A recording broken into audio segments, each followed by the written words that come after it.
are some common mistakes you might see in your dance classes that you'd like to rectify? It's always body mechanics. It's always body mechanics, that's it. So not knowing how to move your body, or what? Just not having your body in the right Body awareness. position at the correct time. Because you have to, before you turn the girl, you have to get yourself ready to turn the girl. Yeah.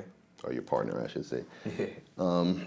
It's just like playing tennis. If you played tennis before, you have to have racket preparations. You have to get ready to hit the ball.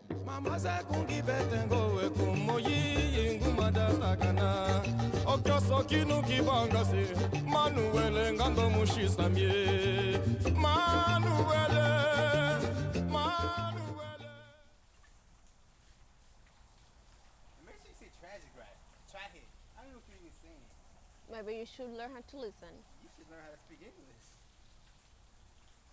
Hey y'all, guess who was on the show today? I'm gonna give you some hints. He was born and raised in New Orleans. He has had a crazy life, just to put in some words. And he's teaching locally.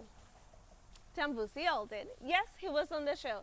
He shared his life story with us, and he's teaching locally at the Drifter Hotel once a month.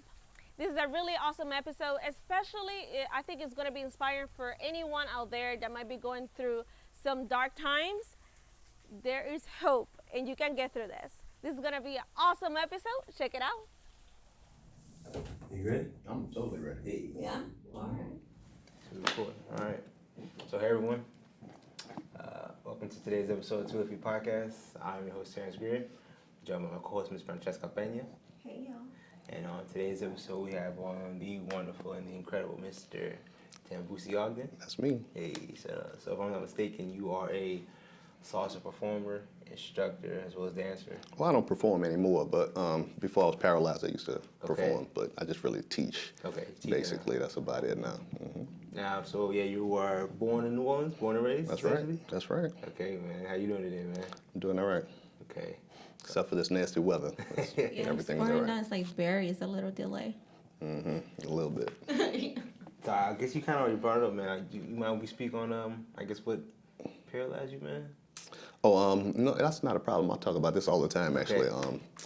In 2008, the end of 2008, the beginning of 2009, I started to get these weird symptoms all over my body. It was like pain and numbness and different spots, and then it started to move around, and all of a sudden one day I was paralyzed. So what, couldn't move at all? I couldn't move from the waist down. Really? Wow. Okay. And I spent like 31 days in the hospital trying to get everything right, and it's still a process. Okay. Yeah, so I'm still working on my walking and my coordination and stuff. So that's going to be like an ongoing thing. Okay. So say again, what you have? It's called Dancce disease or Transverse myelitis. Okay, autoimmune disease. And is it something that runs in your family, or? No, it's pretty rare. It's about 1 in every 20 to 30,000 patients that gets it. Really? Yeah. Okay, man. Tell me, I guess, living, how old were you at that time? You said 2008? 35. 35. So that's tough, man. What was your mindset, man, when that happened, man? Well, it was kind of weird because when it was happening, it was a lot going on. I was also having altered mental status. That's part of it. Because when you have one of these kind of disease processes, like it shuts down all of your systems. So I was having renal failure, my kidneys were failing. So everything was kind of like going downhill. And while the whole altered mental status stuff was going on, I really didn't have a sense of what was going on, what was happening. So I really never had that woe is me moment. And then when I stopped having those the altered mental status, it was caused by seizures, non-convulsive seizures. So the doctors couldn't even really tell I was having them. So my mom, when I was in the hospital for 31 days, and luckily my daughter, she was living with me at the time, she took off her 2 weeks from her Easter break, and she went to Mississippi with her family, and then my mom stayed in the hospital with me for those last 2 weeks. And she could tell I was having those seizures because when I was a little kid, I had a traumatic brain injury. Okay. And I had the same type of seizures. And she was telling the doctors, and they didn't want to listen at first, but then eventually, like, the head neurologist came in, and he agreed with her. And then they gave me some seizure meds, and then my mind started to come back, because I was forgetting everything from my whole life. Yeah. Yeah, everything was gone. That was the altered mental status? Yep, that's what that was. I was forgetting everything. One day the nurse told me, I said to her, "What are these things?" And she said she didn't know how to answer. She was just like, and I have no recollection of that. So That's crazy, man. yeah, it was a little touch and go for a while. So It is intense, man.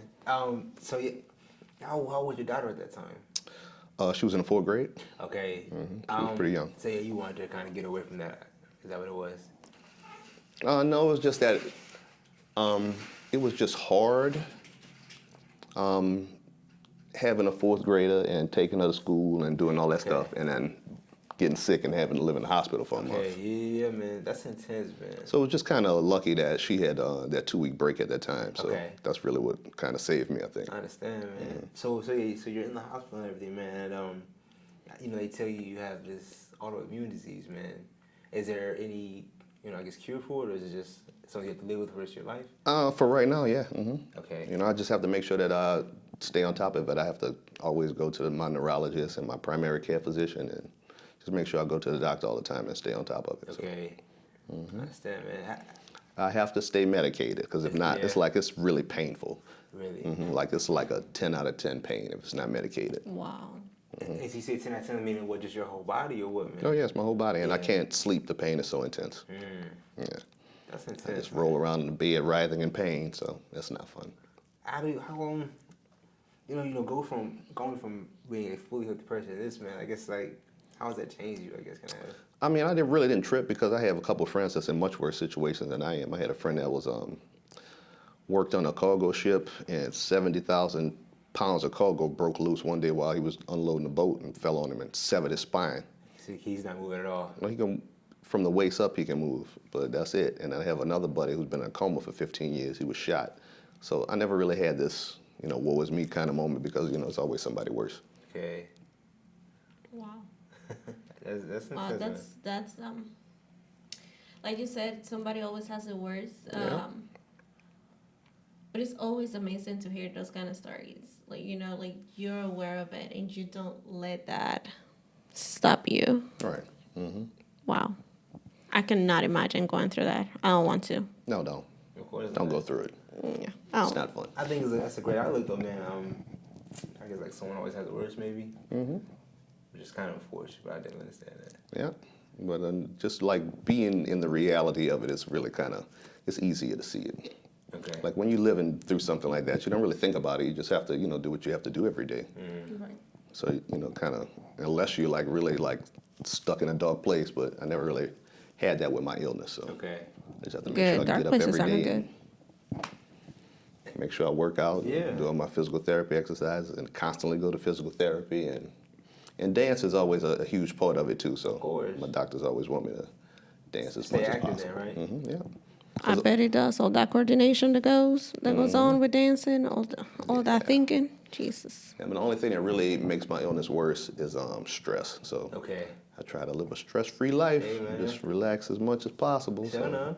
I want to hear my about thing. this, man. I guess, what was your recovery like? So you were in the hospital for 31 days and they released you. What was your recovery process like? Or was there even a recovery process? Oh yeah, it's still ongoing. The first thing was when the altered mental status stopped.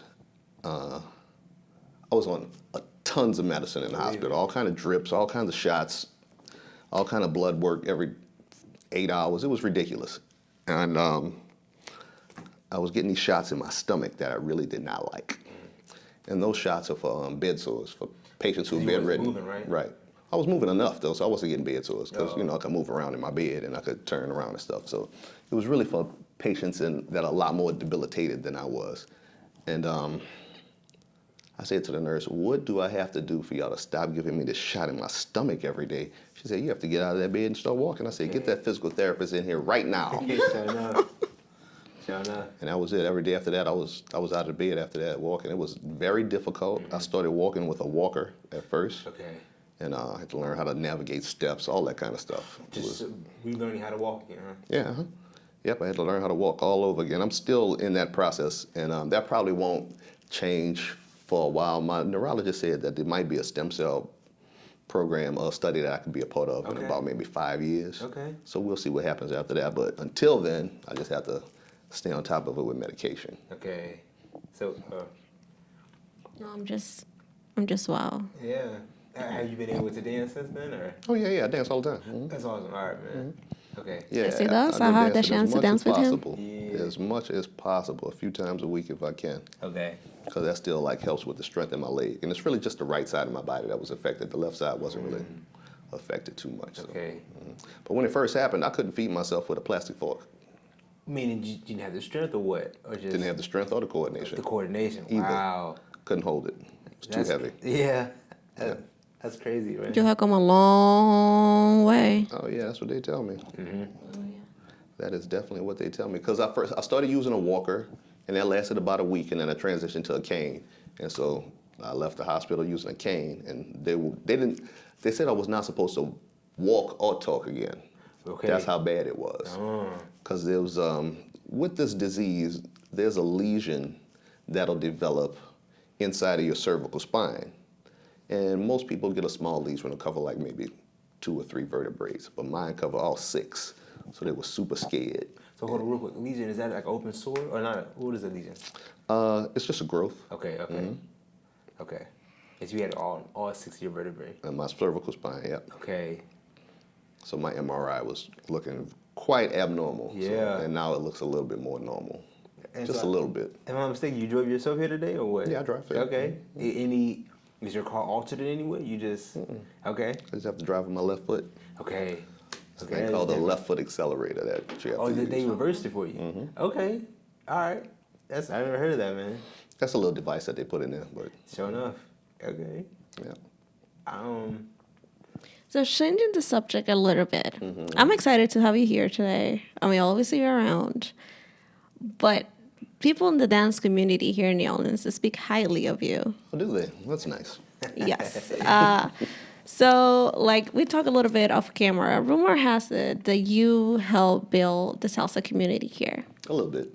A little bit. Can you tell Especially us a bit? after Katrina more than before Katrina. Okay. I guess I was in Baton Rouge for about 4 months, and then I made my way back here as hard as I could. Like I got here, back here as fast as I possibly could. So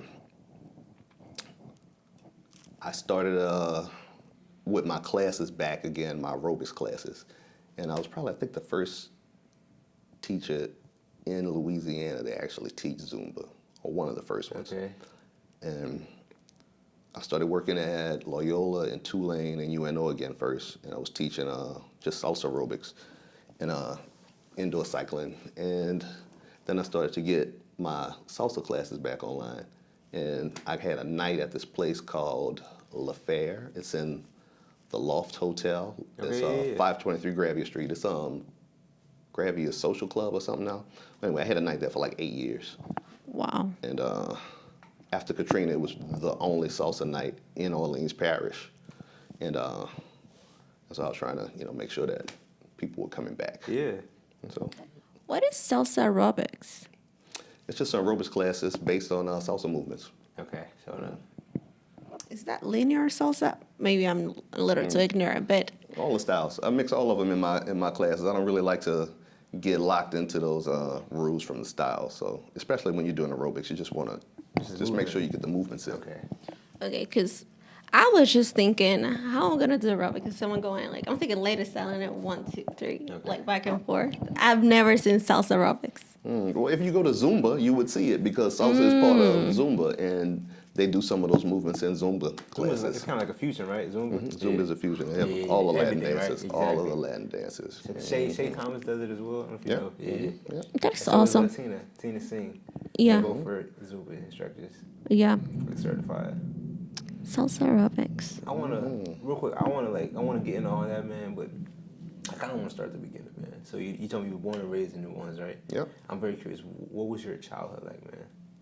Oh, pretty typical. I went to Catholic school pretty much my whole life. Really didn't get off heavy into dance until my adult life. Okay. I did some, classical dance training as a child, like jazz, tap, ballet, Okay. modern dance. Yeah, But yeah. I never really knew what I wanted to do with dance until I got the opportunity to do social dance. Okay. I understand that. Yeah. So I always knew that I wanted to, have some kind of career in dance, but I didn't know which direction it would go in. And then my one of my friends, he was living here, and he moved to California for a while. And then he learned how to dance in California, and then he came back, and he asked me to help him start, Okay. teaching around New Orleans. Who is this, can I ask? Troy Anthony. Okay, the big homie. The big homie, yeah, all right. Yeah, I've been knowing Troy since way before salsa dancing. All right. So Such a small world. it is. Yeah, you know Troy. This is awesome. Troy is amazing. So hold on, so you're growing up in New Orleans and everything, man. I guess let me ask you this, what brought your parents to New Orleans? Were they born and raised here as well? yeah, or? both my parents were from here. My grandparents grew up here. They're not really, well, my grandmother grew up here. My grandfather is from Mississippi, but he still Okay. grew up here too. Okay. So your whole family's from here and everything, man. Yeah. How important was music in your household, man, growing up? It wasn't majorly important, but when I was a teenager is when it really started to get more important to me. Okay. I guess when I was, young, before puberty and stuff, I didn't even really want to hear music. Not a fan? I wasn't really a fan. It was just that when I would get in the car to drive with my mom somewhere, I just wasn't even really interested in what was going on the radio. Okay. It's interesting. Yeah. So you're growing up and everything. I'm curious, what happens? Well, actually, let me ask you this: what were some of your childhood hobbies? How about that? Oh, chess. Okay, chess players. I don't know. Basketball. Well, Grandmaster. good enough. I had fun. Model rockets. Okay. All kind of sports, really. Okay, so enough. So you're growing Video up. games, of course. Everyone, I like video games. So yeah. But so Of course. So you're growing up and everything, man. I'm curious, what happens after you graduate high school, man? Do you go to college or just start working? Yeah, I went to Xavier University for a little while, and I didn't finish just because I just was so adamant about just not going to school. Okay, not a I was fan. just over it. Yeah, So, I tried, but it just wouldn't stick. So, I understand. and when I started to get my dance career going, then that really pulled me totally away from being in school. Okay, yeah. And I was just like, peace.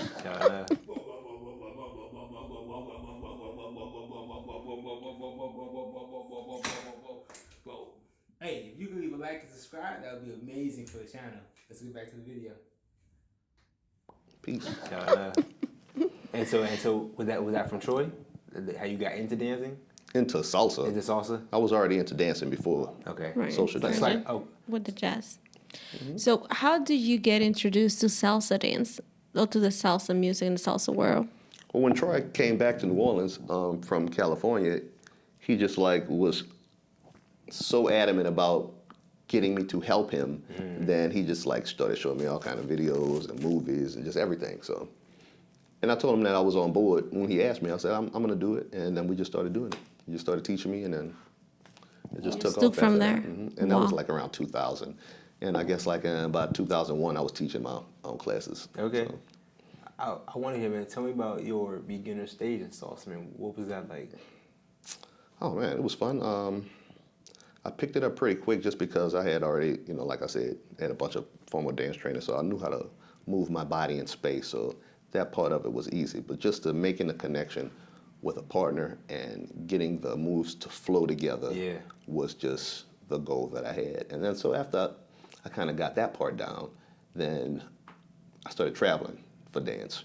And then when I started traveling, I realized that I couldn't dance with all of the girls from all the different places because we only learned on one. Okay. And it was linear style at first. So that's what made me kind of start, branching off and finding out about the other styles. And I learned how to dance mambo just by watching. Yeah. Yeah, so that was fun. And when I started to learn casino salsa, I actually went to Detroit, and I have a homeboy, Dwayne Wren, out there, and he's like the guy for salsa in Detroit. And I spent 11 days at his place and going back and forth with him to his studio every day, and it was like a real super intensive. Dedicated. Yeah, to learning that casino style salsa that they dance in Cuba. Casino. So, Rueda? yeah, and so after I did that, then I really felt like I could dance with everybody everywhere I went. Yeah. So I was, getting really, really, really good at that point, and that's when I got sick, right after that.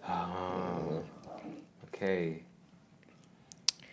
not going back, but getting all hype with this new hobby, salsa, you're getting into it, you're connecting with people, and all of a sudden, you get attacked by this disease.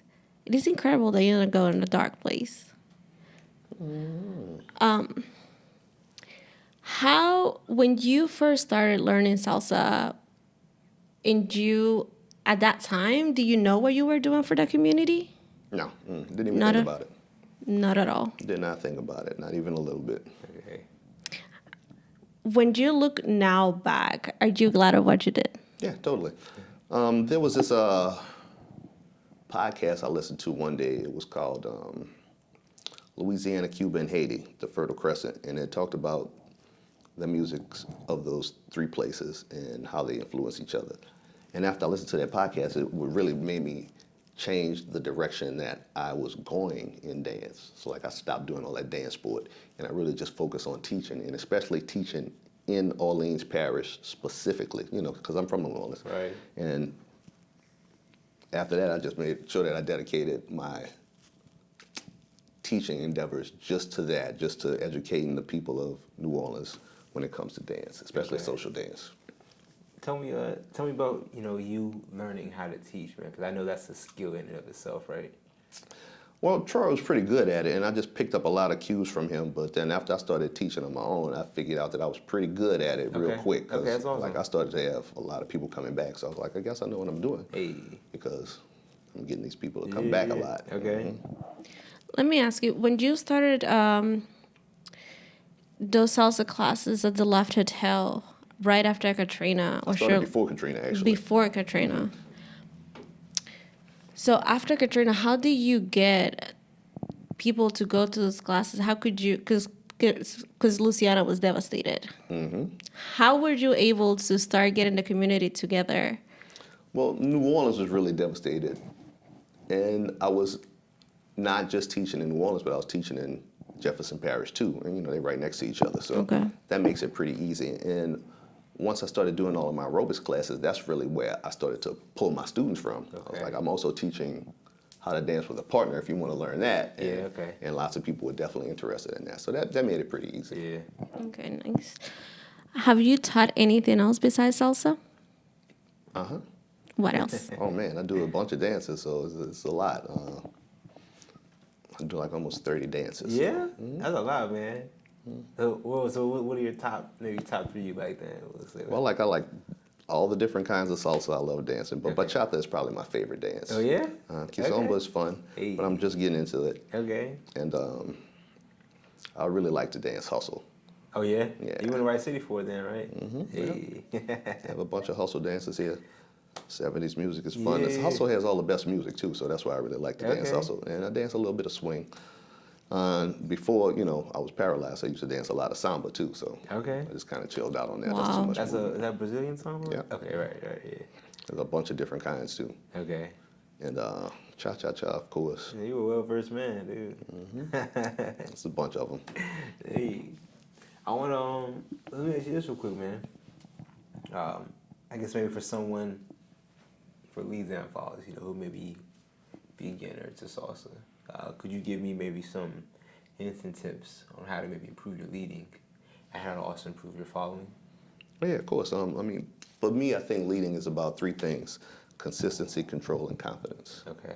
You want to make sure that you're very consistent when you're doing all your moves. You want to make sure that your hand is always passing in the same path when you're doing the same move. You don't want to pull So the lead girl something over. differently. Right. You want to make sure that your movements are very consistent. You want to be in control of yourself. You want to be under control. You don't want to feel like you're pulling a girl around and beating her up throughout the dance. Right, sure. And you want to be confident that you can do all of that stuff. And those 3 C's are really take your dance and it'll keep it going to the next level. And for following is posture, poise, and presence. Posture, poise, and presence. Yeah, the posture that the lady has is really what gives her access to be a better follower. If her body's in the right position, she can always react faster to whatever's coming next. Poise is, she has to be cool and live in the moment. Okay. She doesn't want to anticipate. Right. She wants to react. So she Right. don't want to think about what's coming because she doesn't know what's coming. And presence is, she always wants to just live in the moment. Okay. So those are my 3 things for leading and following. Yeah. And really, the whole dance is about force, leverage, and direction more than anything. So you always want to use those tools to kind of help you and your partner move around the dance floor. That's what I think. I think like I don't know if it's safe to say that all dancing is kind of like just changing with the weight, Yep. right? Balance. Simplify, yeah. Yeah. Want to make sure that your weight is centered over both feet, so you can always have access to pick up either foot without having to transfer your weight from one side to the other to move the foot. Okay. So you always want to make sure that you're centered. Yeah. That always helps. I definitely see that, man. Yeah. So I guess Just say present for fellows. That sounds so Presence, not present. presence. you got the excuse or a little accent. I am. Thank you. So presence, right? To react to those movements sounds so easy, but to me that's like the hardest thing ever. Your presence is like your aura, like how you feel. You want to like make us feel how you're feeling. You don't want to just shrink when you're dancing and disappear. You want to become more vibrant and alive. So, just want to like be as much as you can be when you're dancing. Right. Not be shy, I guess. That's right. So Yeah. does that come with more practice, or like how does? Of course. Okay. The more you dance, the more confident you'll become. Yeah. Just because you get better at doing something. It's just like Right, achieving right. any kind of goal. Right. Once you start to achieve those goals, you feel better about yourself. Your Yeah. dancing changes people's lives. I believe it. Like I have had students that are, totally different people from when they first started their dance journey to where they are now. People who had no coordination, that acquired that because, coordination is an acquirable skill. So Yeah. But it's definitely the confidence that it gives you just in your everyday life is dramatic. Okay. It's really a dramatic thing to see. Yeah. Someone going from being really shy all the time to just being like a super confident person. I think that comes with like just mastery, right, of a skill. It gives you that confidence. That is right. Well, real quick, for someone who may be uncoordinated like her, she's not very coordinated. What can she do to improve her coordination? Coordination is an acquirable skill. We'll give her some actionable advice. I'm listening. You just have to practice. Is that what it is? Like practice walking on a tightrope, or what do you mean? Like, what do you mean? Well, you want to have a definite goal in mind when you're practicing. So if you're trying to like become a better turner, Bingo. How about that? Maybe trying to get to 2 turns. that is the posture. The posture really makes, people always say, you have to be light on your feet, but they don't explain what you need to do to be light on your feet. And, that is really about your core. And you can't like slouch when you're dancing. You have to hold your core up. True. And that's what it is, especially when it's time to turn. A lot of girls slouch. Okay. And so their weight is kind of shifted and jammed down, and it's You feel pushing them that. down, right? You feel that as a lead. And so you want to hold your rib cage up. You really want to feel like the separation between your rib cage and your hips. You want to feel like your ribs are going up towards the ceiling, your hips are going down towards the floor. You want to feel that pull.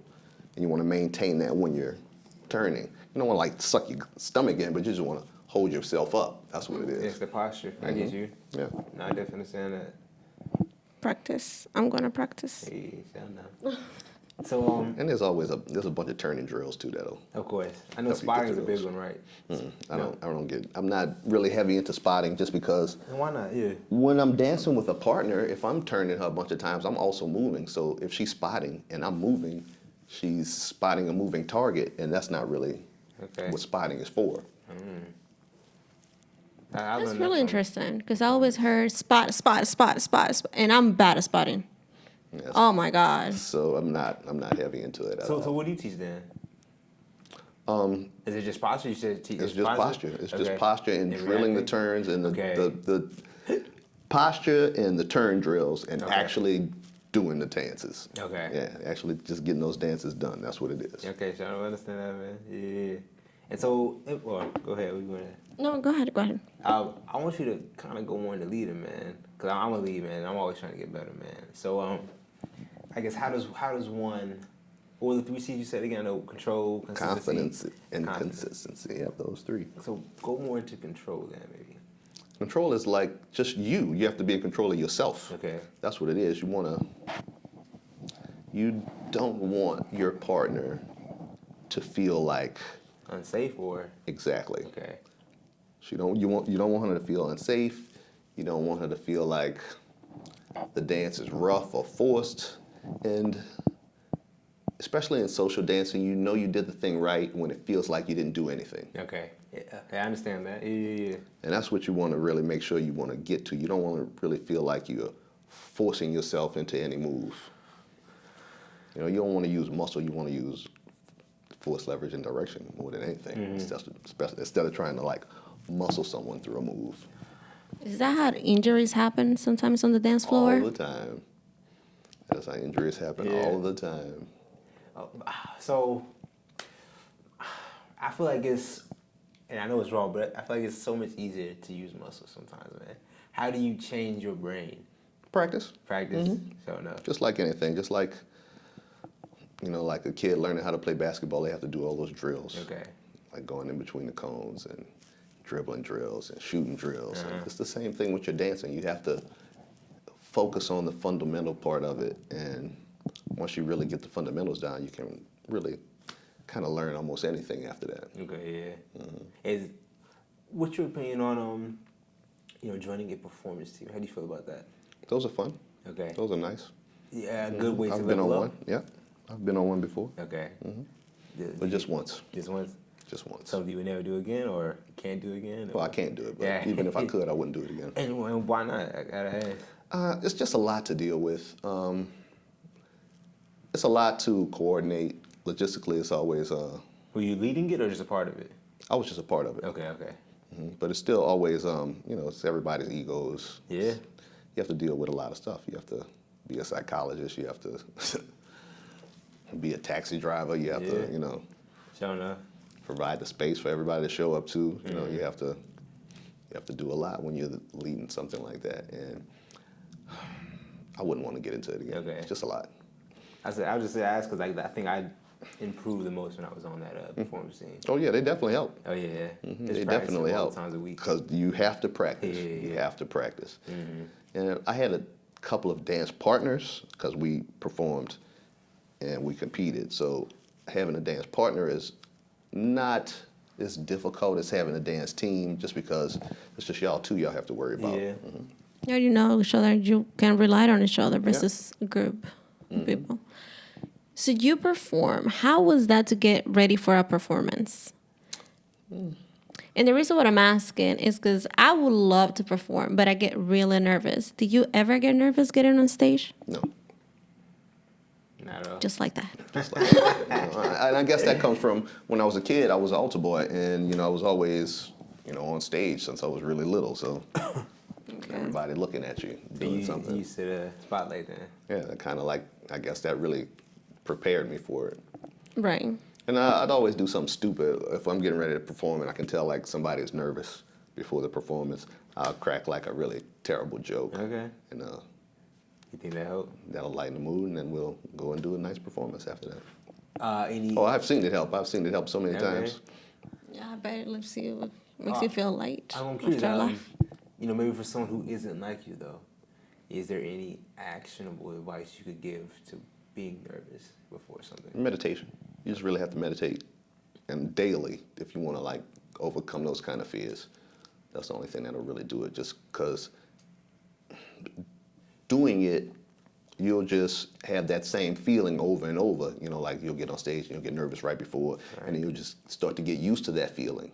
But if you meditate and start thinking, changing your mindset about it, you'll be able to change what happens before you get on the stage. And so when you say meditate, is that what just counting your breaths? Like what does that mean to meditate? Do you, It's look up on different. Google or yeah? I mean, it's different. I have this meditation group I hang out with some weeks on Mondays, and we don't really have any direction. We just are in silence for about 30 minutes. Okay.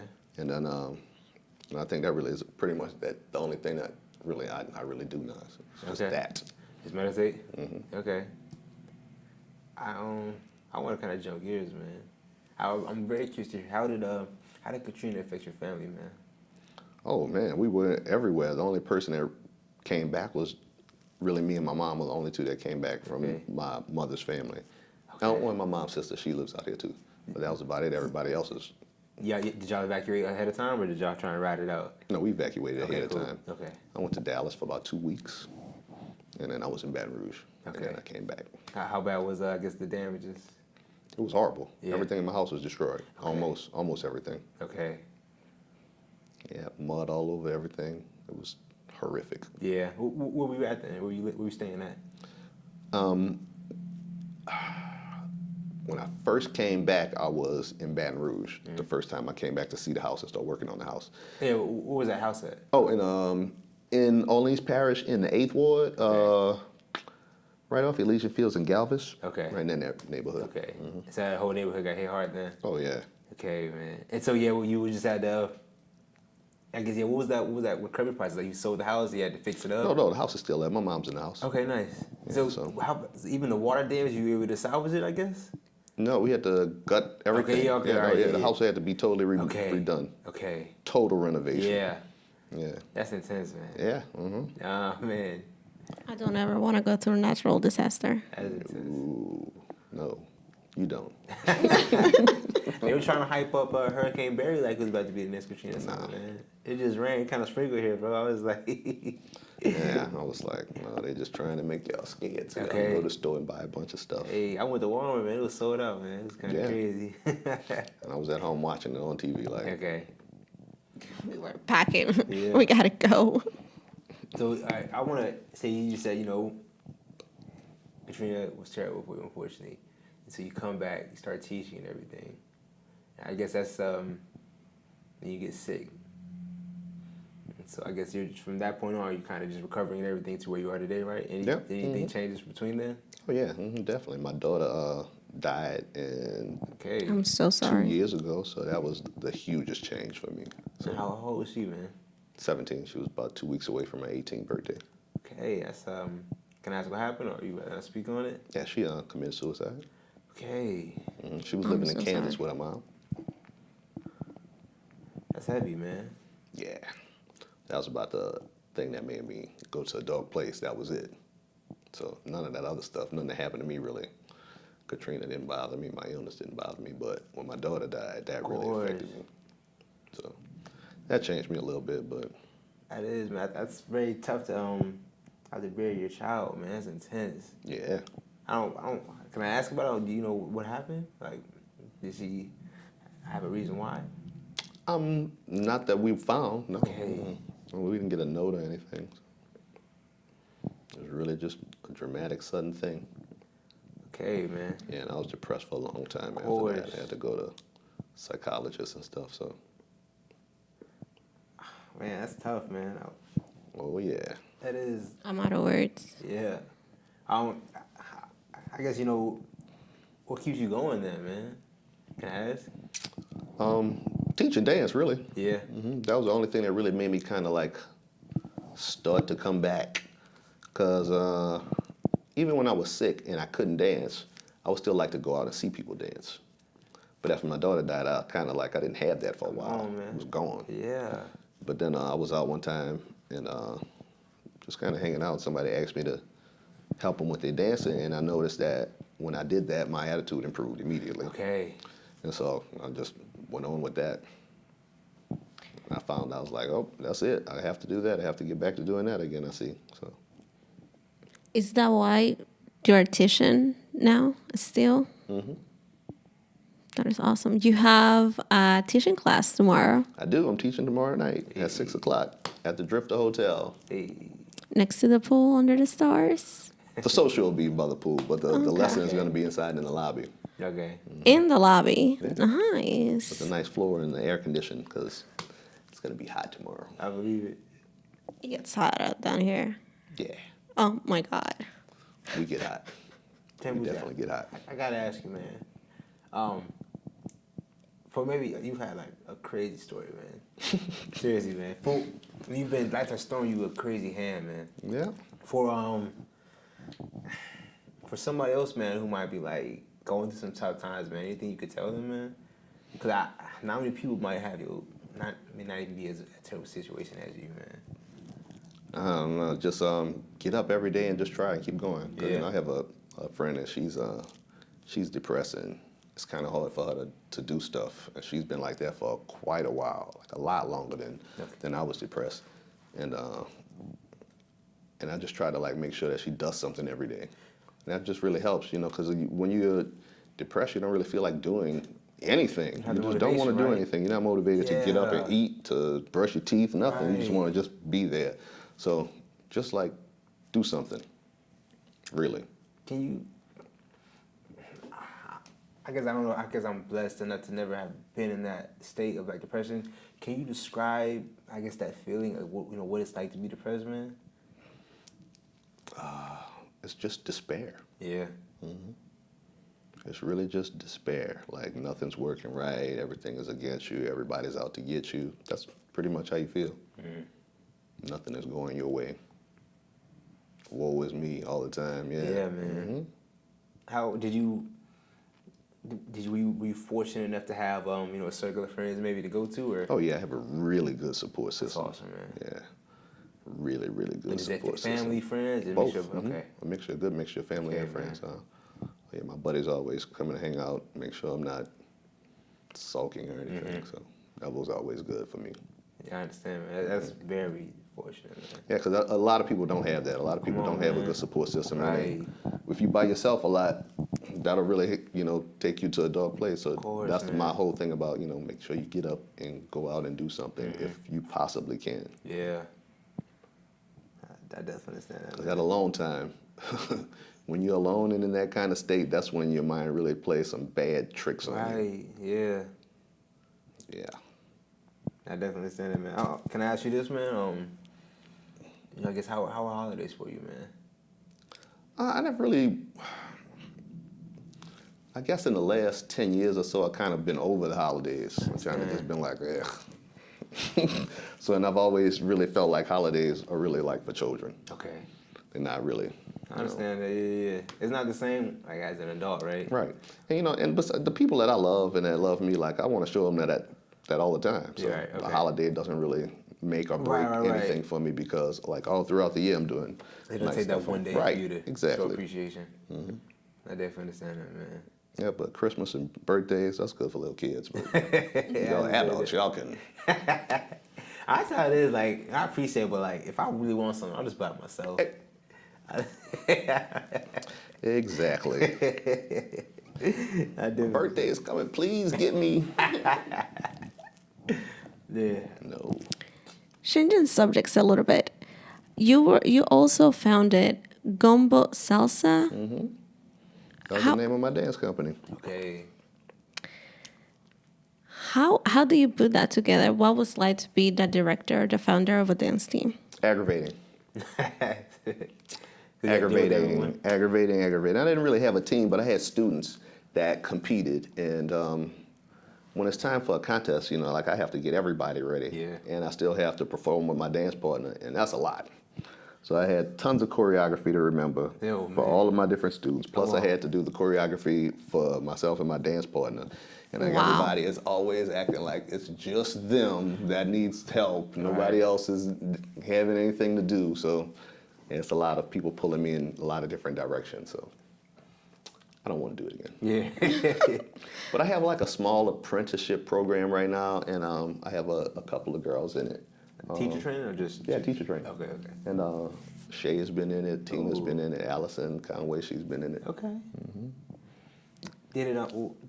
Did it teach you anything? Did you learn anything from being a dance director? They are learning still. Did it teach you anything though? Did you learn anything from teaching or being the director of a?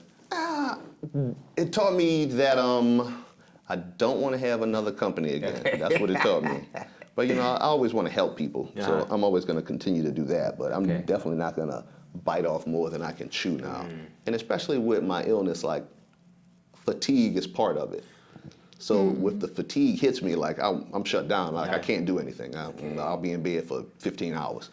So I have to kind of watch that. So if I get stressed out, the fatigue will flare up real quick. So I have to stay away from those stressful situations now. So that's really why I won't do it again. Because it's really stressful. Very. Shoot, I'm in a dance team and I don't direct it, and I'm like, I get stressed about it all the time just to think about it. I got to imagine what Deshaun and Chloe go through then. Oh, I can only imagine. I wanna ask you this, man.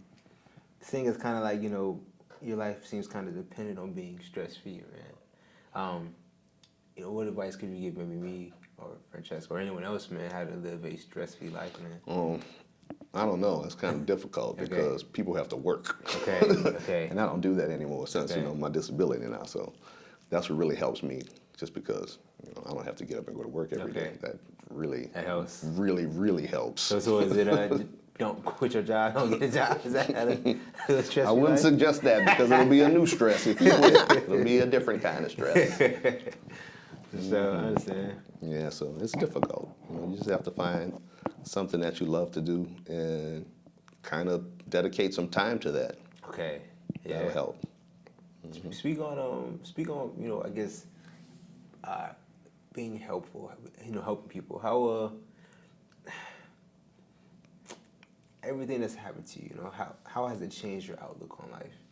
You said that, you know, helping people is what really helps you or motivates you right now, right? Well, I guess I'm like a lot less intimidating and more gentle now than I was before. Meaning you was like aggressive? Oh, I was a healthy? daunting taskmaster. I was very, very, I wasn't friendly about it. Was you like knocking people's lights, like punching No, people? nothing like that. But, you know, it was just that I was kind of harsh with my dance partners and some of my students before. And now I know that, you know, I wouldn't do that stuff again. So is it just high expectations or? Oh, yeah, definitely. Okay. Oh, I demand perfection. Okay. and so, you know, I guess what changed? You became more empathetic or? Yep. Yeah. Yeah. That's like something that we have heard from different dance instructors that dancing have made them more empathetic. Mm-hmm. And that kind of like pushes you, like being here, like, you know, sharing that moment with somebody that pushes you to be more gentle. That's funny to me. Yeah. I definitely understand that. It can be. Mm-hmm. It's funny, like, how is it stressful to me, but I still love it. And I still, like, I'm going to go out there. I'm still going to do it. And I like it, and I love it. Yeah. The learning part is stressful. Just the dancing, when it's time to just dance, that's fun. Yeah. That's no stress. Okay. That's a good way to put it, yeah. Mm-hmm. So you have this class. Is that every Wednesday? No, it's once a month, and it's on a different day. Because I don't want to step on any of the other dance instructors' toes. Gotcha. So I want to make sure that I move the night around and that it's only a monthly social. So all of the instructors can even come out and poach some new students. Just because I'm just trying to introduce people to dance. I'm not trying to take them on their whole dance journey. So I really am trying to emphasize to the other instructors to come out and get all the people that are at my lesson and take them as their, you know, permanent long-term students. You're not trying to do that? No, I'm not trying to do that. No, I'm just trying to have a... I get you. So is it get you in one time, and then you can so show you where the rest of it is. Beginner class or? No, it's an open class. I kind of just go as fast as the group can go. Okay. And I usually go pretty fast, and I give a lot of information. So Okay. We start dancing immediately too. So we just came from a social or a Kizumba weekender, man. And there was this wonderful lady who was really good dance, man, but unfortunately she talked a tremendous amount during class, man. There wasn't much dancing. I want to make sure that you dance more than anything in a dance class. Okay. That's what it is. That's what it's for. So yeah. I want to make sure we get to dancing immediately. That's much appreciated, man. Mm-hmm. I feel like, you know, talking is one way to learn it, but I feel like, you know, doing it, and maybe that's just me. I might learn better just by doing it. No, dance is something that you have to do to learn it. There's no doubt. You really have to actually get into it to make it happen. Yeah. Yeah, that's how I felt about the situation. I don't know if you remember, but a couple years ago, I took one of your classes at Rock and Roll. Mm-hmm. Do you remember? I remember. That class was intense. Mm-hmm. Okay, that was like my second, third class in salsa. That was intense, but that was so much fun. Yeah. I think they were like basic step, but they didn't feel basic at all. At all. Because there were turns, there were so much stuff. It was such a fast pace. I loved it. Yeah.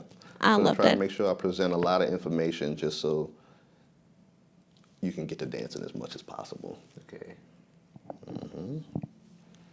People always say, man, how do you pack so much information into your class? I'm like, well, I've been teaching for a long time, and I've really condensed Okay. the way that I say stuff in class so I can present the information really quickly. Now, And it doesn't feel push at all. Like it's just like it feels like any other class, but you get so much more out of it. I like it. That's what I'm going for all the time. well, I'm curious, how do you find that middle ground between, giving too much information, I guess, like just enough? Is it just the feel? Like what? Yeah, it's just a feel. It's just kind of Okay. like an in-the-moment thing, really. Okay. That's always really what it is. And I'm always going to have somebody in my class that can take more time with somebody who is having time that's struggling. So I'm always going to have somebody from my apprentice program that's Okay, there who's with to you. kind of, right, that's Okay. who's going to be with me Okay, to help okay. people in the class that's struggling, to kind of bring them up to the level Okay, of I get everybody you. else. So, Yeah. yeah.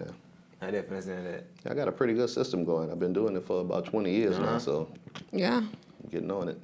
Let me ask you this, man. I want to, kind of help some dancers out there, man.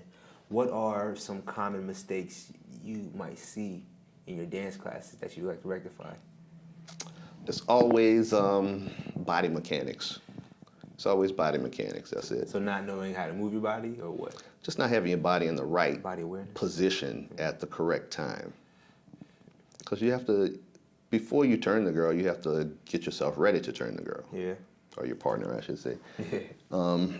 It's just like playing tennis. If you played tennis before, you have to have racket preparations. You have to get ready to hit the ball before you hit the ball. So that kind of stuff is really what comes into play. People always try to rush stuff. Okay. Yeah.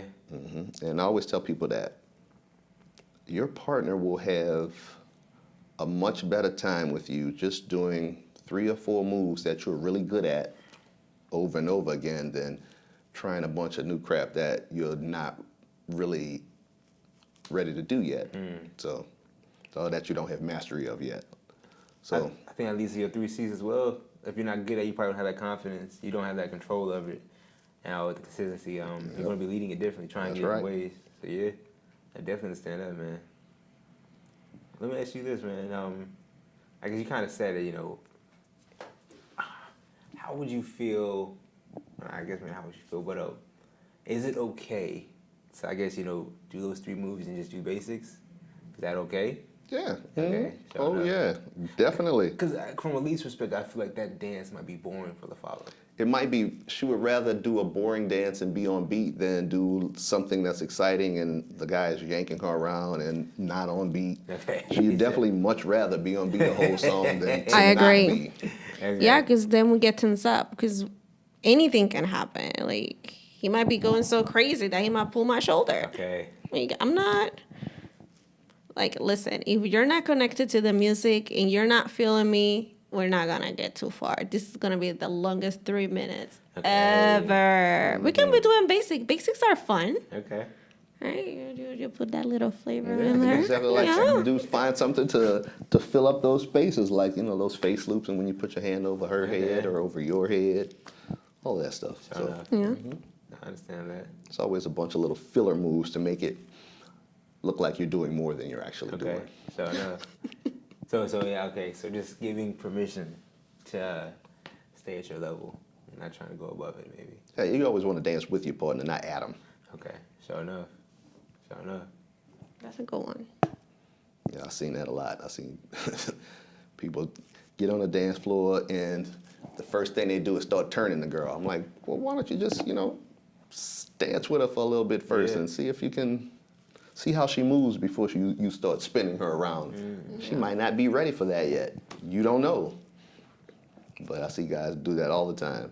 Is that I don't know, maybe ego or the need to impress, or It could be. okay, could I'm not really could be sure. multiple things. Right, it could sure be. that. It could just be bad instruction that they've received. Okay. Sure enough. That is a thing. It's definitely a thing. They definitely have a lot of instructors out there in this world that shouldn't be. But They are. So what can you do? So I had someone recently tell me, man, they said that, you know, if you're going to teach, man, you got to get out and do it. Yeah. So, I mean, so is that it? If you're going to teach, you got to just do it, right? Yeah, you not just do it. You need to do a little bit of research and kind of like put your program together. Okay. I mean, you need to know what you want to teach, and then you need to figure out how you are going to implement that. You know, you got to figure out, you know, what you want to say. You got to put a little script together. You know, you just kind of like have to tweak it a little bit. You really have to prepare for it. That's right. Okay. All right. So at least prepare for it at least. That's right. Sure enough. Yeah, like I had experience with this with one instructor at some point that did not prepare for class, like never, and it's just like you're good because you're good, but you can just come to class and try to you can't just show up. pull steps together because it doesn't work. Right. Like if I was able to tell, Yeah, people that have been training are able to tell. I believe it. Yeah, and that was like I felt like I was wasting my time. You know, as an instructor, you need to listen to tons of music so you can always know what you're going to play in class. You always have to have your steps together before you get to class. You should know what you want to teach before you get to the class. All of that stuff is kind of, you develop that over time. So it's always a process, always. So we know that you've been present in the New Orleans dance community for a while, and that you're teaching now. What can we see from Tumbusui coming up? The only thing I really have going on right now is tomorrow night I have my lesson from 6 to 8 and then the social after till about midnight after Drifter. And the next thing I'm doing is I'm teaching at the New Orleans Salsa Scene Festival. Okay, you teaching? That's No awesome, way. Way. That's awesome, man. What? Where are you going to be teaching? I'm not sure yet. Hey. But the name of my class is called Force, Leverage, and Direction, the Art of Leading and Following. Okay. What? That is awesome. I'm excited. Yeah, it'll be a good time. So speak on that force, leverage, and direction. Yeah, that's the things that I'm going to cover in that class. So For people can really... Yeah, people who might not be able to come. Can you speak on it? I mean, it's just about... Force, leverage, and direction. Those are the tools that I use to move my partner around the dance floor. Force, leverage. Yeah, okay. You know, if your partner has the correct posture and is always on beat, if there's some kind of mistake, it was made by the leader. It's always the leader's fault. Always. If not always, but if the follower has the correct posture and body mechanics, then any mistake is on the leader. Because all she has to do is react to what's going on. Yeah. And when I say I use force, leverage, and direction, whenever I lead a move, there will always be 3 physical cues that the girl will get to understand where she's going next. It doesn't matter if it's a turn, if it's just a simple cumbia, if it's just basic. Whatever the move is, when it's time to lead the move, it's going to be 3 physical things that my partner feels so she can understand direction, timing, and placement all at the same time. She'll know all 3. So especially like when I'm turning a girl, the hand that's holding her hand is not really the hand that's doing the work of the turn. The other hand is turning her. So I'll turn her with my other hand. Like if I'm turning her with my left hand up, my right hand will turn her from her shoulder. Okay. And I still also have to do my step. And I have to use my left hand as a guide to keep her in her place. Right. So all 3 of those things happen. My step happens, I turn her with the right hand, and I keep her in place with the hand that appears to be turning her, the hand that I'm just holding her in that spot with. Those are the 3... Those are the 3 right. cues that I use just for the turn. But for the other moves, you know, there are other things. You know, I always go over that stuff in class. But that's really what it is. It's about your partner having the right frame to be able to feel what direction you want her to go in at whatever moment you want her to go that way. And you giving the correct cues to have her execute the moves on time. So y'all can both be on beat whenever you finish. Because that's what it is. If you and your partner are together, it doesn't matter if y'all on beat or not. As long as y'all are together, y'all are dancing, y'all are right. There it is, there it is. That's our timing. I want to, going back to like, when I was on that competition team, man, one of the things I always struggled with was frame, man. So, could you, one, define frame for me, and two, how does one improve their frame, lead or follow? It's your core. It's your core. It's that, like I said before, like holding your rib cage up, and you want to always have that sensation of your ribs going up towards the ceiling, and your hips going down towards the floor, and then your arms are what's going to create the rest of the frame. So you can hold it in there, open position or closed position. So it's always going to be your arms and your core is what's going to make that frame. Anything we can practice and ways to improve it? You got to do it. Do it. You got to do it. Is it just focusing on it though? Okay. Especially the posture part. Okay. Okay. Sure enough. I get you. And you can practice your posture all the time. Yeah. You can practice it just sitting there. Right. Like, Yeah. Yeah. But say as posture is probably just building up those muscles, right? And over time, it becomes easier to sit as such and stand up with that correct posture. That's right. And memory, muscle memory, and everything. So I understand that. Okay. Sure enough. I want to ask you this, man.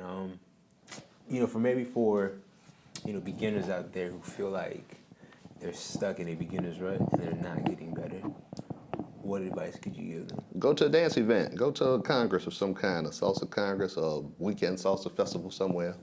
Go to one of those things and take all the workshops you can take and dance as much as you can dance. So no. I guarantee you after that one weekend, your level will improve. Hey, I believe it. Especially, seeing the different skill levels. I always find going to Congress, seeing the really good dancers is always very inspiring for myself. So I definitely understand that, man. Yep, that's always where you want to be. You always want to try to find a dancer that's better than you so you can try to, reach for that level. Yeah. Yeah. do you have any festival dance congresses recommendations? Oh, man, Oh, wow. lots of them. Okay. I'll just say my favorite cities to dance in America are New York, Miami, and LA. Yeah. But That's Texas a is good one. fun. Houston and Okay. Dallas is fun. They are both fun, I should say. Austin is also fun. San Antonio. Seattle is good. Even Salt Lake City, Utah has a salsa scene. Where else? Memphis. You're a traveling man, though. Chicago, of course. Chicago has a big Spanish population. Yeah. I didn't know that.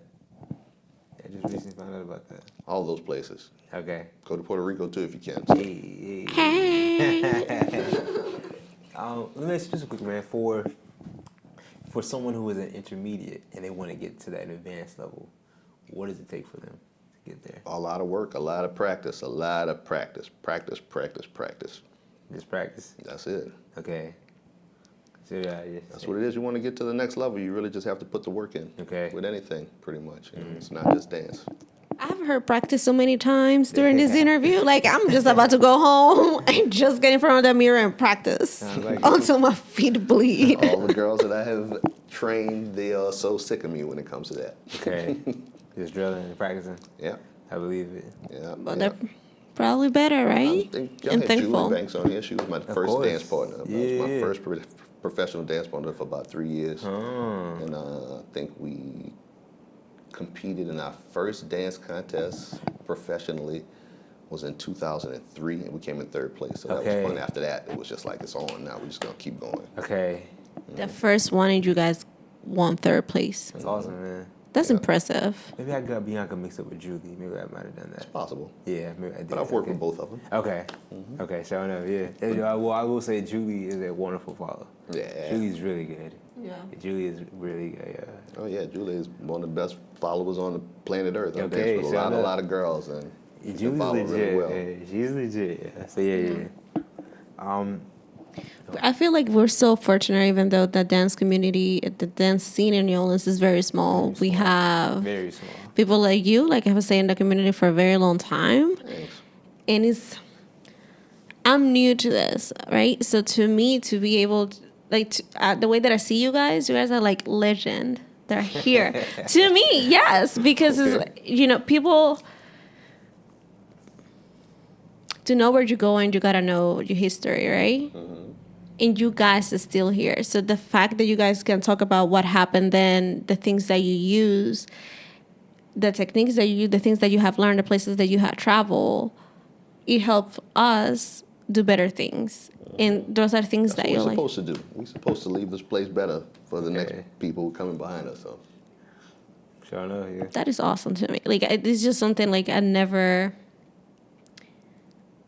live like this so consistently. Like, there's a group of people and that you guys are committed to do this for the dance community. Yeah.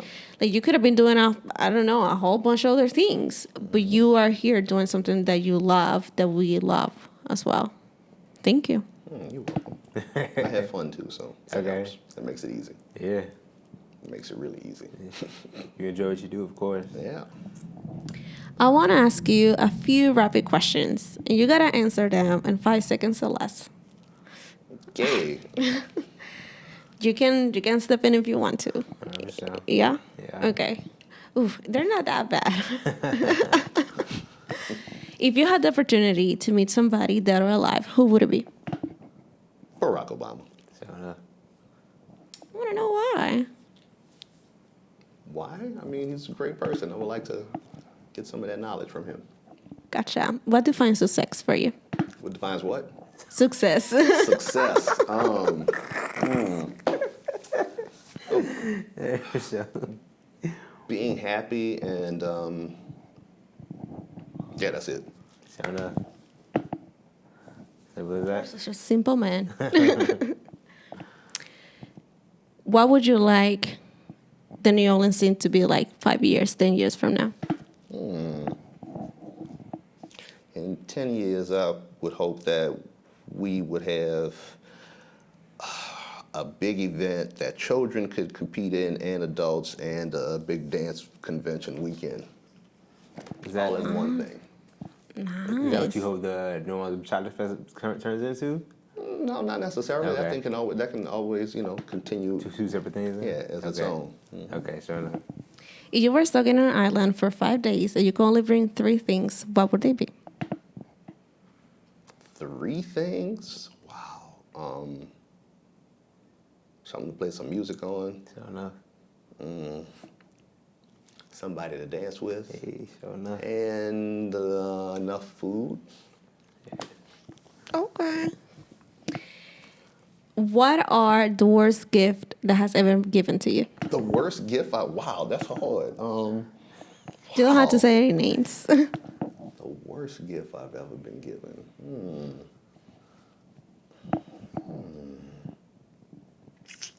I don't know. Yeah. I really. People are pretty usually good about giving me stuff I want, so Okay. This is a hard one. It would probably have to be something that probably my grandmother got me as a kid. Some clothes or something. I was like, I don't want that. But that's probably all I can think of. It was probably something that I wore all the time anyway. So. Yeah. Yeah. What about the opposite of that then? What about the best gift then? The best gift.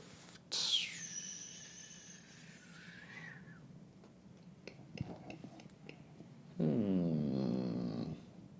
don't know. That one's hard too. Okay. Sure I've had a enough. bunch of good ones.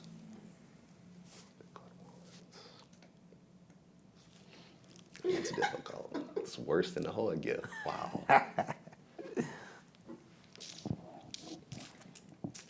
I would say my best gift probably was my MacBook Pro.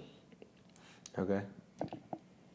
That sounds like a nice gift. Yeah. Yeah, that was a good one.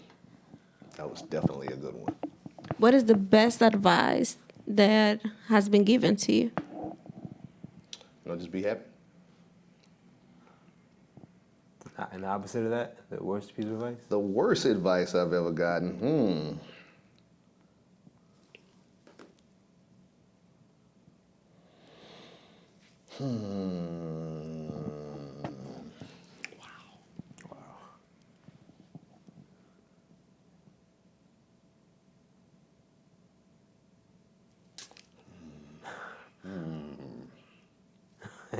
This is definitely a hot topic question. That's probably a good thing. I don't know. I'm not sure. Not sure. I'm definitely not sure on that one. Well, you can pass, man. Yeah. I'll I hope pass that's a on good that one. thing. Yeah. Yeah, No, I got think so. one. I Yeah. think that is good that I can't remember bad advice that I got from somebody. Yeah. And that's just give me one piece of advice that can make anyone a better dancer immediately. I think I told you guys already. What was that? Practice. Don't know. There it is. I wanted to answer for you. Okay. Just so people make sure they heard it Yeah. in the back. Yeah, just go out dancing too as much as you can. Because if you go to a dance class and then you go home after and you never Yeah, go really, somewhere. use what you learned in class, then you're not really gonna Yeah, you gotta take it to solidify another level. You have to like go to class and then also go dancing. that. Okay. Yeah. So I definitely understand that. I think you answered those questions pretty well. I They weren't too tried. bad, huh? Yeah, except for I bad mean, advice question. I'm trying to. I'm gonna be Yeah. thinking about that for a while too, probably. And I'll call you guys in like 2 weeks. I remember. I'm glad you could not remember bad advice, Yeah. right? Mm-hmm. That's a good thing. That is a good thing, I think. Hey, so I think I really just want to thank you, Tumbusui, for taking time to talk to us, man. No problem. No problem. You know, man, I thoroughly enjoyed it, man. Yeah, this was fun. I'm Yeah, glad you it was guys fun. are doing this. This is a good thing. I said, yeah, Keep just going, like keep her, it going. man. Yeah, I've heard of a lot of things about you. Just not even really like asking about you because I didn't really know. I just see you sometimes around, but like she said, everyone speaks highly of you, man. That's what's up. I like that. That's Yeah, good. yeah. Yeah, you had It's definitely better- left your fingerprint Yeah, on the dance community. I've been trying, so I'm glad it's working. yeah. So I'll say real quick. I guess tell us, what do you have going on in your life? So you said you're teaching, I guess randomly every month, right? Yeah, just teaching once a month at Salsa Bachata Festival. I'm doing that next month, and really other than that, I just try to make sure that I'm going to physical therapy and going to see my doctors as much as possible to be Okay. on top of my illness. Yeah. Because the thing that really keeps me from getting sick is once a year I have to do a chemotherapy treatment. That's intense. The radiation. No radiation. It's just chemo. Oh, okay. So for about a month, I can get sick really easily. So I have to I don't really go dancing for that. Especially like that first week after the treatment, like I Like your get immune sick like system's that. really suppressed, right? Yeah, it's Yeah. pretty compromised at that moment. So that's about it. I just have to watch out for germs during that time. But other than that, I'm okay. Cool. Can you, well, maybe not cool, but interesting. Good to know that. Can you share with us and them a way to get in touch with you? Oh, me? Oh, well, I'm on Facebook, Tumbusui Ogden, Tumbusui Ogden. I'm also on Instagram at Salsa Busi. And I got Snapchat, I think that's Salsa Busi as well, Busi. So that's all my places. So, Here no. in New Orleans, check them out. I said we like to do at the end of the episode. We like to dance with our guests, man.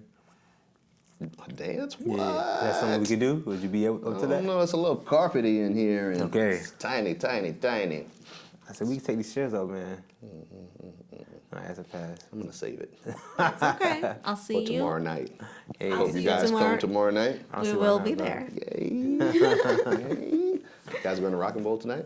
I don't see why not. Oh, she has practice though. What time? 7:55. Don't do this. This is bad. If you had dance practice, go to dance practice. I will be really late. So what? Don't do that. Don't do this. This is really bad, actually. Really bad. I had to make up for it. Not good. But why not? I cannot make it a class. That's why I'm going to go. I got to be there in 4 minutes. It's not going to work. She'll show up eventually. Eventually. Eventually she'll be there. Hey, so yeah, like I said, Tim, we really appreciate it, man. I'm actually any last words, man. No, I think Close this we up? covered everything. Guys have anything else you want to know before I go? I'm just grateful that Yeah. you're here and gave Oh, us the thank you. opportunity to talk to you. Definitely. Thank man. you. Yeah, you got Thank quite you, the thank story, you, thank man. you, thank you. Seriously. It's still going. It's still going. You're Still right, going. bro. It's Still not writing over it. yet. Still writing it. Yeah. Any last words, Dom? Not much more. Like, all I have, it's really gratefulness, really. Thank you. That is it. Like I said, you were there. You're just still here. So thank you. Yeah, bro, you tough, man. I'm Seriously. trying. I'm Yeah. trying. I'm going to keep going as long as I can. Please. You don't have any options? No, I don't think so. This is awesome, guys. Thank you. Of course, man. Yeah. Thank you. I think this will do it for this episode 2 of your podcast. Thank you so much for checking it out. Hey, deuces. Hey. That's all it is.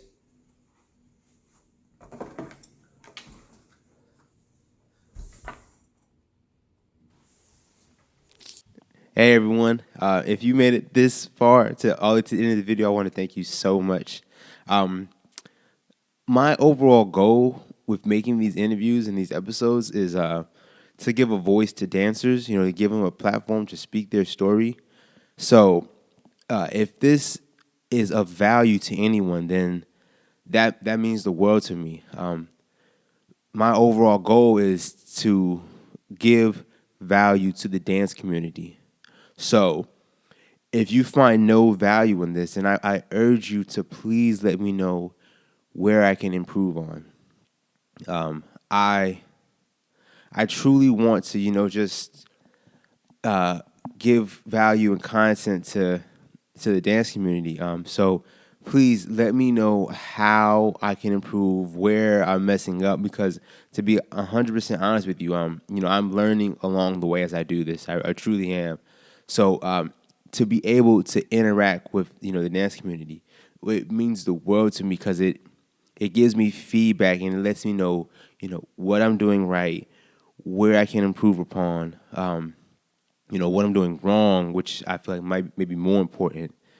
So please, if you all could comment and just let me know what you think, it means the world to me because, that feedback just helps me improve. So please comment as well. Please like and subscribe. That means a lot as well. But I want to say thank you so much for just watching this because it means the world to me. I want to take you on this journey of the Two Left Feet podcast. I'm very excited for it. So once again, thank you so much.